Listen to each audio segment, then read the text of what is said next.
नमस्कार मंडळी, आज मी तुमच्यासोबत किचनसाठी एक उपयोगी वस्तू शेअर करणार आहे, जी बनवायलाही अगदी सोपी आहे आणि अतिशय उपयोगी आहे।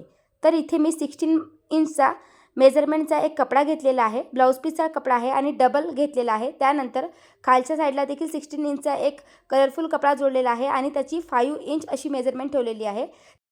सगळं आपल्याला शिलाई मशीनच्या सहाय्याने व्यवस्थित जोडून घ्यायचं आहे आणि त्यापासून असा एक शेप रेडी होईल। वरच्या साईडला असा सेमी सर्कल केला आणि त्याला झाकण तयार केलेले आहे आणि हँगिंग देखील लटकवलेली आहे।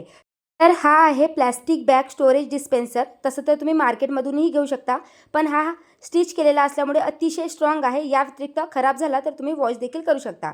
तर याआधी मी कार्डबोर्डपासून असा एक ऑर्गनायझर बनवला होता, तो खराब झालेला होता, त्यामुळे मी अशा प्रकारचे एक प्लास्टिक डिस्पेन्सर बनवलेला आहे, ज्यामधून प्लास्टिक काढणं आणि त्याचबरोबर त्या स्टोअर करणं खूप इझी आहे। त्यामुळे तुमच्या घरात प्लास्टिकचा पसारा देखील राहणार नाही आणि एका जागेवर प्लास्टिक व्यवस्थित स्टोअर करून ठेवू शकता। तर आय होप फ्रेंड्स, आयडिया आवडली असेल तर व्हिडिओला लाईक करा आणि असेच व्हिडिओ पाहण्यासाठी चॅनलला देखील सबस्क्राईब करा।